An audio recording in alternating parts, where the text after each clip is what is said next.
Olá, amantes do suspense.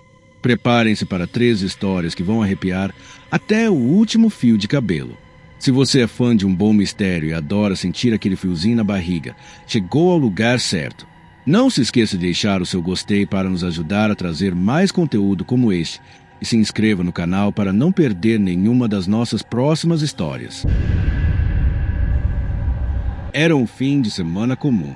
Minha avó, Dona Rosa, tinha viajado para Florianópolis com as amigas da igreja e eu estava cuidando da casa dela em Jundiaí, interior de São Paulo. Eu estava no quarto de hóspedes, aquele que sempre teve 2 camas de solteiro, onde eu e meu irmão dormíamos nas nossas festas do pijama. Escolhi a cama perto da janela e, antes de me deitar, chequei todas as portas, garantindo que estavam trancadas. Era cedo e levei um tempo para conseguir pegar no sono. Na casa da minha avó não tinha muito o que fazer, então fiquei no celular por 1 hora, assistindo vídeos, mandando mensagens. Sabe como é? Foi quando comecei a ouvir uma voz lá fora. Parecia uma voz feminina, dizendo olá. Saí do quarto e fui me aproximando da porta da frente, devagar, tentando escutar. Era uma voz de mulher, repetindo olá a cada 10 segundos. Quando cheguei mais perto da porta, percebi que o som vinha de lá. A porta da minha avó não tem olho mágico, mas as janelas da sala de jantar davam uma visão clara da varanda da frente. Então, fui até a janela para tentar ver quem estava lá. Tentei espiar por entre as persianas de plástico sem chamar atenção, mas acho que não fiz um bom trabalho, porque quando olhei, vi uma mulher na soleira da porta da minha avó, e ela estava olhando diretamente para mim, como se soubesse que eu estaria ali espiando. Mais uma vez, ela disse olá, com um sorriso assustador no rosto. Essa mulher era mais velha, mas não imagino uma senhorinha inocente e pequena. Ela parecia ter uns 50 ou 60 anos, e algo no rosto dela me deu arrepios. Afastei-me da janela e pensei que talvez fosse uma das amigas da minha avó. Mas era meia-noite. Por que alguém viria à porta assim? Por que ela não batia ou tocava a campainha? Por que ela estava parada ali, repetindo lá sem parar? Eu estava realmente incomodado. Voltei para o quarto de hóspedes e fechei a porta. Com a porta fechada, não consegui mais ouvir a mulher. Talvez ela tivesse ido embora. Comecei a mandar mensagens para todo mundo sobre o ocorrido. Minhas irmãs, meus amigos, contando como tudo aquilo era bizarro. Mas passou um bom tempo em silêncio e comecei a me acalmar. Minhas irmãs estavam me dizendo para ligar para a vovó, mas não havia 0% de chance de ela estar acordada, e ela mal checava o celular de qualquer forma. De repente, algo quebrou o silêncio. Uma batida na janela. Não era uma batidinha, era uma batida forte. Senti uma dor forte no peito, meu corpo entrou em modo de luta ou fuga. Logo depois que as batidas pararam, ouvi aquela voz familiar dizer olá. Com o impulso da adrenalina, acho que tive confiança extra para puxar as persianas. E lá estava eu, cara a cara com aquela senhora horripilante, com apenas uma fina camada de vidro entre nós. Gritei para o rosto sorridente e nojento dela, vou chamar a polícia. Puxei a persiana de volta e corri para a sala de estar. Olhei pela casa, depois subi as escadas para me trancar no quarto de hóspedes de cima. Eu não queria realmente ligar para a polícia. Não sei porquê, eu só queria esperar. Rastejei para a cama no quarto de hóspedes de cima e me cobre. Algumas horas depois, eu ainda estava acordado e finalmente desci para olhar por cada janela. Aquela velhinha assustadora parecia ter ido embora.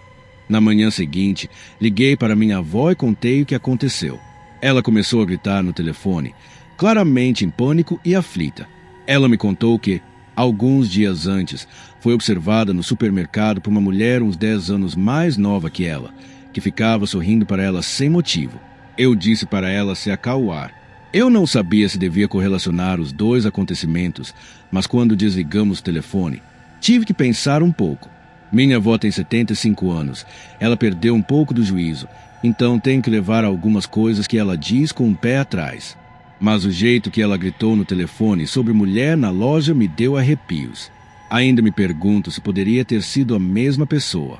Espero que tenham gostado da primeira história. Deixe seu like se você está sentindo o mesmo arrepio que eu e comente se algo parecido já aconteceu com você. É super importante para o canal.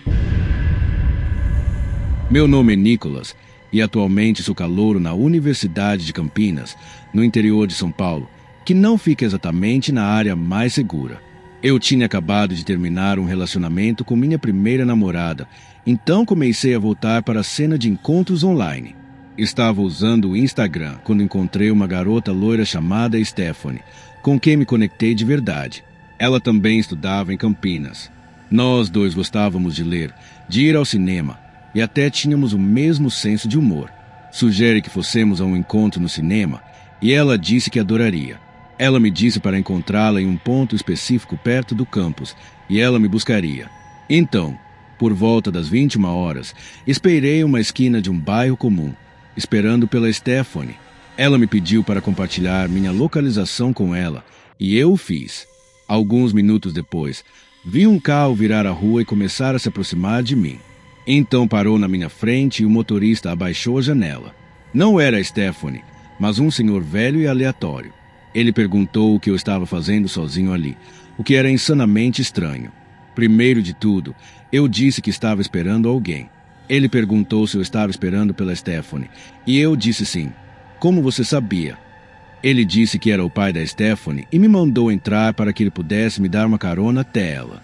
Olhei bem para ele, e ele parecia um pouco velho para ser o pai dela.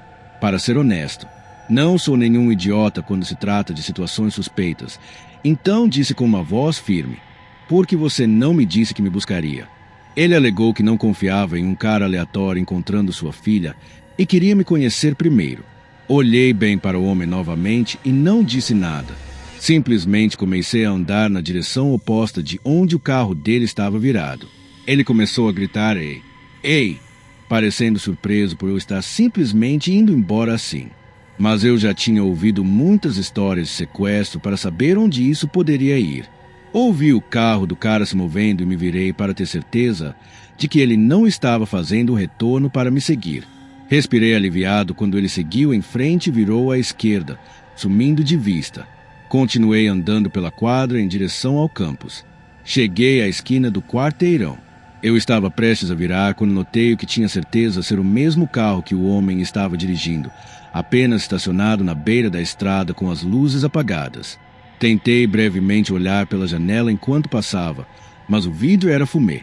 Tentei não parecer óbvio que estava desconfiado e continuei andando. Recebi uma mensagem da tal Stephanie dizendo: "Por que você não entrou no carro com meu pai?" Ignorei a mensagem e continuei andando. Fiquei olhando para trás para ver se o carro se moveria. Quando cheguei a um cruzamento na estrada, virei à direita e corri em direção ao campus. Surpreendentemente, não fui seguido. Cheguei de volta ao campus sem fôlego e comecei a caminhar para o meu dormitório. Senti como se ouvisse passos me seguindo. No entanto, pensei que talvez estivesse sendo paranoico quando ouvi um pedaço de vidro quebrado ser chutado pelo sapato de alguém. Eu sabia que estava sendo seguido. Fiz questão de me abaixar atrás de uma van e parar para ter tempo de ouvir de onde vinham os passos. Eles estavam a alguns carros de distância de mim, e lembrei que nunca parei de compartilhar minha localização com a Stephanie, ou devo dizer, aquele homem. Eu o vi. Era aquele velho. Ele estava se aproximando entre dois carros do outro lado da rua. Ele gritou algo que eu não entendi completamente, mas parecia que ele disse volte e eu te levarei até ela.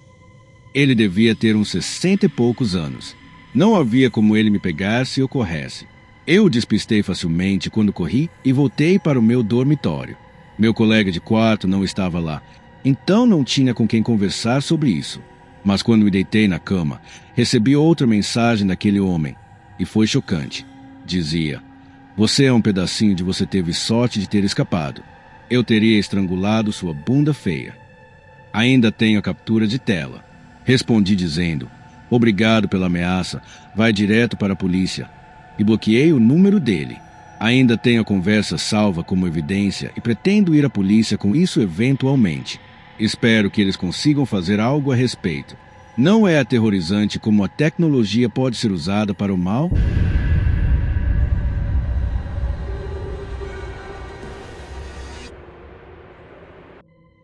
Quando eu tinha 18 anos, tive um emprego de meio período como faxineiro na minha escola durante o verão.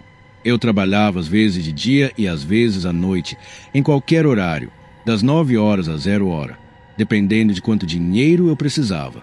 Muitas vezes, eu era deixado para trancar o prédio quando os faxineiros mais velhos saíam.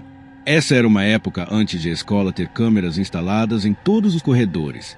Então, uma noite, um dos meus superiores, o Tom, teve que sair mais cedo, o que significava que eu terminaria o resto do meu turno sozinho e trancaria a escola para a noite.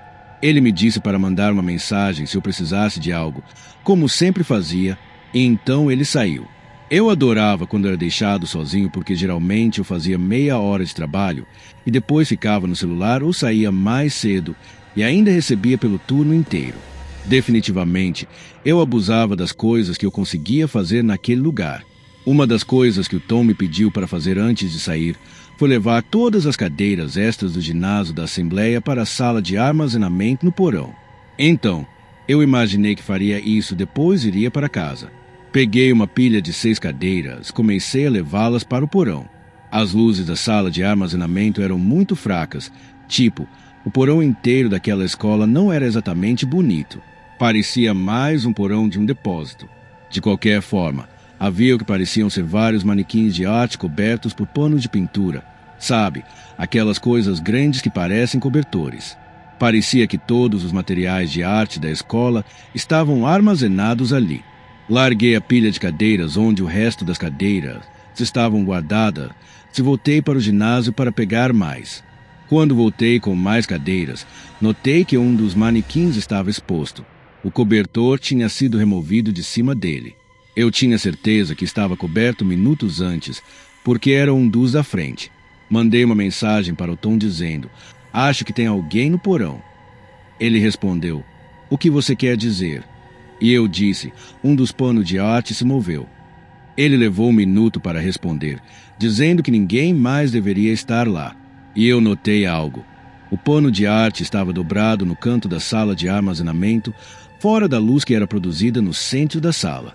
Ele estava cobrindo algo, com certeza.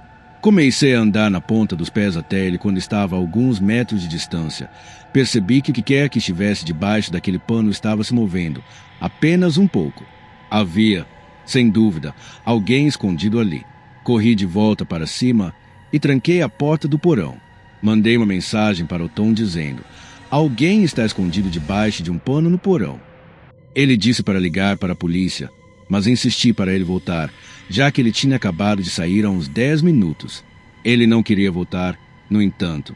Ele me disse para ser homem e confrontar quem quer que estivesse lá embaixo.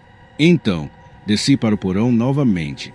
No entanto, o pano estava agora estendido no chão e quem quer que estivesse escondido ali havia desaparecido. Mas, possivelmente, a coisa mais assustadora ainda estava por vir. Enquanto eu estava na sala de armazenamento, ouvi batidas metálicas altas vindo de cima da minha cabeça. Olhei para cima e vi amassado se formando lentamente nas grandes saídas de ar acima de mim.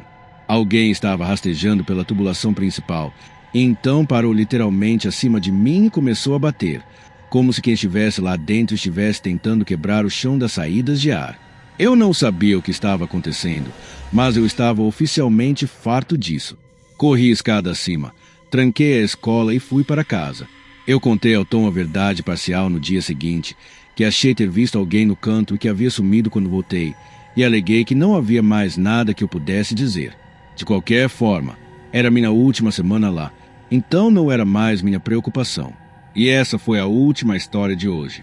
Qual delas te deixou mais tenso? Deixe seu comentário e não se esqueça de curtir e se inscrever para mais histórias que vão te tirar o sono. Até a próxima!